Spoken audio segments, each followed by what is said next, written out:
आपका स्वागत है। अंकुर नरूला मिनिस्ट्रीज, जिसकी शुरुआत 3 लोगों से हुई, जो अब पूरी दुनिया में फैल चुकी है। और अंकुर नरूला मिनिस्ट्रीज की देश विदेश में 200 से भी ज्यादा चर्चेस स्थापित हो चुकी हैं। परमेश्वर ने अपने दास और हमारे आत्मिक पिता अपोस्टल अंकुर यूसुफ नरूला जी की विश्वास योग्यता को देखकर जो अभिषेक उन पर किया है, जो अनुग्रह उन पर किया है, उसके फलस्वरूप सेवकाई लगातार दिन प्रतिदिन बढ़ती जा रही है। परमेश्वर अपने सच्चे दास को बहुतायत के साथ इस्तेमाल कर रहा है अपने राज्य को बढ़ाने के लिए। अपोस्टल जी का दर्शन परमेश्वर की ओर से है और इसी दर्शन के तहत परमेश्वर के दास लगातार प्रार्थनाओं में रहते हैं ताकि अनगिनत रूहों को परमेश्वर के राज्य के लिए बचाया जा सके। इसी कारण परमेश्वर ने उन्हें बहुत सामर्थ्य से भरा है और बहुतायत के साथ आशीषित भी किया है।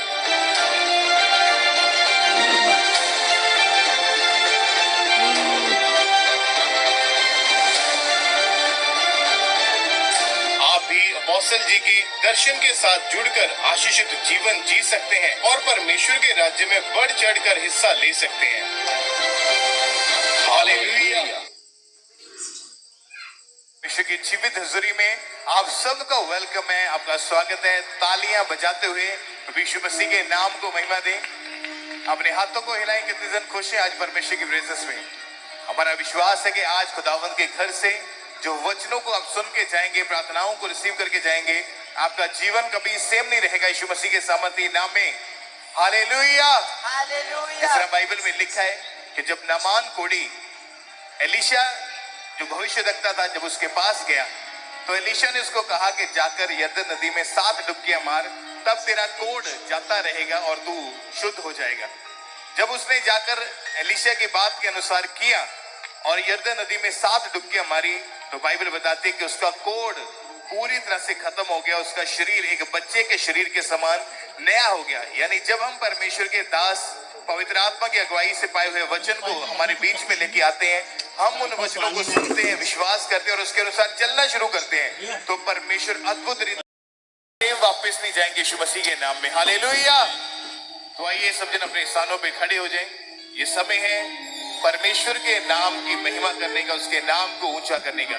तो अपनी आंखों को बंद करें, अपने हाथों को उठाएं, अपने हाथों को उठा के परमेश्वर की महिमा में अपने हाथों को हिलाएं। देखो जोर हमारा है, यहूदा का शेर बबर, जिसकी खानी बड़ी है, आज भी देखो जो हम बाइबल में पढ़ते हैं इब्रानियों अध्याय 11 उसकी 26 आयत में, उसमें लिखा है, उसने मसीह के कारण निंदित होने को मिस्र के भंडार से बड़ा धन समझा, क्योंकि उसकी आंखों फल पाने की ओर लगी हुई थी। मूसा की तैयारी।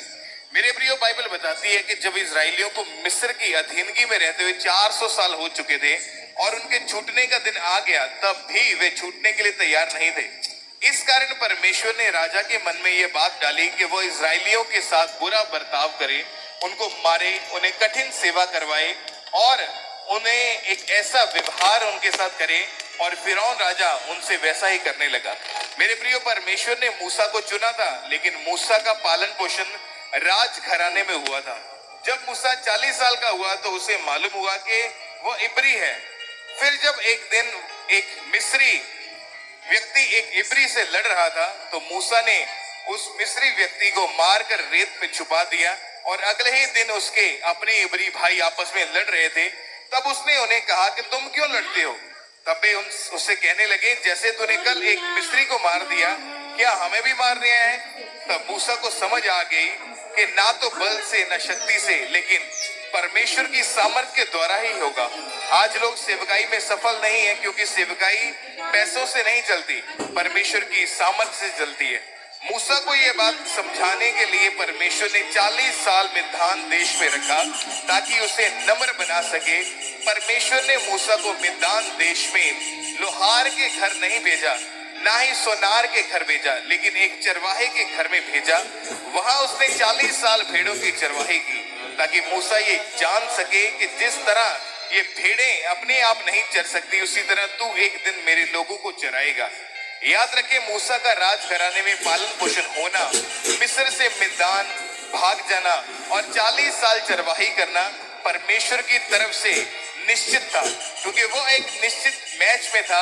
इसी तरह आप भी एक निश्चित मैच में हैं, जिसमें आपकी जीत पक्की है, आपका विजयी होना पहले से ही तय हो चुका है।